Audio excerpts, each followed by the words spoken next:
मोहाय महताम् हरिस्त्वामाराध्य प्रणतजनसौभाग्यजननीं पुरानारी भूत्वा पुररिपुमपि क्षोभमनयत् स्मरोऽपि त्वां नत्वा रतिनयनलेह्येन वपुषा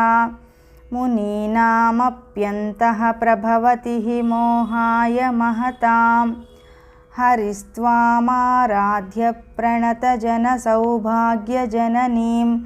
पुरानारी भूत्वा पुररिपुमपि क्षोभमनयत् स्मरोऽपि त्वां नत्वा रतिनयनलेह्येन वपुषा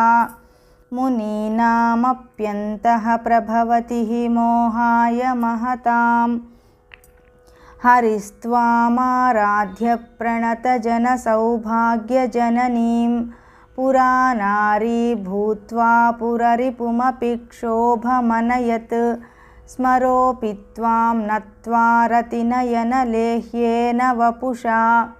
मुनीनामप्यन्तः प्रभवति हि मोहाय महताम्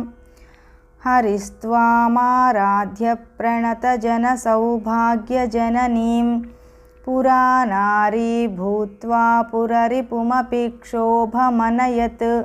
स्मरोऽपि त्वां नत्वा रतिनयनलेह्येन वपुषा मुनीनामप्यन्तः प्रभवति हि मोहाय महताम् हरिस्त्वामाराध्य प्रणतजनसौभाग्यजननीं पुरानारी भूत्वा पुररिपुमपि क्षोभमनयत् स्मरोऽपि त्वां नत्वा रतिनयनलेह्येन वपुषा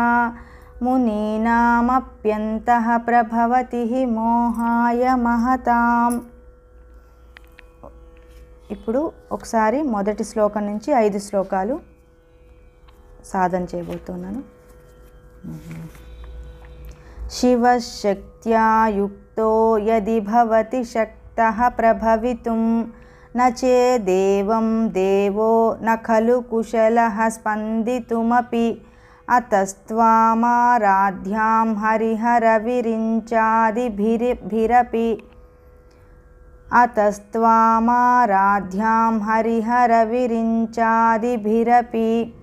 प्रणन्तुं स्तोतुं वा कथमकृतपुण्यः प्रभवति शिवशक्त्या युक्तो यदि भवति शक्तः प्रभवितुं न चेदेवं देवो न खलु कुशलः स्पन्दितुमपि